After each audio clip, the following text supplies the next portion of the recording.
ጌታዬ ወይ በደረሰብኝ ሙሲባ ምንዳ ስጠኝ፣ ክፈለኝ። ልጅ ወስደህብኛል፣ ክፈለኝ። እናቴን ወስደሃታል፣ ክፈለኝ። አባቴን ወስደዋል፣ ክፈለኝ። ንብረቴን ወስደሃል፣ ክፈለኝ። አያችሁ፣ አጅርኒ ፊ ሙሲበት ኢስቢሪ ሰብር አድርጊ፣ ትርፍ ቃል አትናገሪ፣ አላህን የሚያስቀይም ነገር ውስጥ አትግቢ። ወህተሲቢ ኢና ሊላሂ ወኢና ኢለይሂ ራጂዑን አንድ ነው። ሁለተኛ ወህተሲቢ ማለት ከአላህ አጅርን ፈልጊ። አላሁመ አጅርኒ ፊ ሙሲበቲ ወኽሉፍኒ ኸይረን ሚንሁ፣ ከዚህ ከወሰክብኝ ነገር የተሻለ ተካልኝ፣ የተሻለ ተካልኝ። የተሻለ ተካልኝ ማለት ሁለት ትርጉም አለው። የመጀመሪያው ትርጉም የተሻለ መተካለ ማለት እንደ ጥሬ ቃሉ የተሻለ ይተካልሃል አላህ። የተሻለ ያለ ካፒታል 1 ሚሊዮን ብር ካፒታል ነበረ፣ ጥርግ አድርጎ ወሰደበት። እሳት አደጋ ቤት ንብረት እንዳለ አቃጠለው።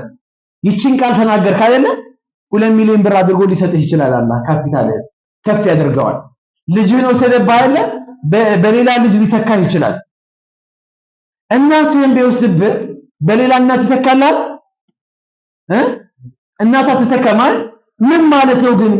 በል ተብለሃል፣ በል አንተ ምን ማለት ነው?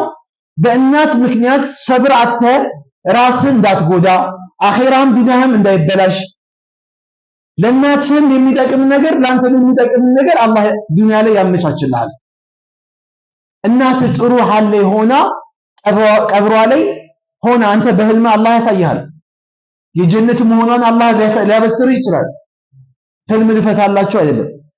የሞቱ ቤተሰቦቻቸውን በጥሩ አህዋል ላይ ካያችኋቸው ፈገግ እያሉ ወይ ቆንጆ ልብስ ለብሰው ወይም ስቅስቅ ምንድነው ትክትክ ብለው ሲስቁ ምናምን ካያችኋቸው ይላሉ ሙፈሲሩል አህላሞች፣ ህልምን የሚፈቱ ዑለሞች፣ እነዚህ ሰዎች የጀነት መሆናቸው ማረጋገጫ ነው ይላሉ። ያያችሁ ካላችሁ እንግዲህ አይታችሁ ይሆናል ማለት ነው። ገባችሁ አይደለ? ይሄ በዚህ አይነትና በሌላ ነገር አላህ ይተካልሃል። በተካልኝ ብለሃል አይደለ? ይሄን ማለት ይቻላል። ኡሙ ሰለማ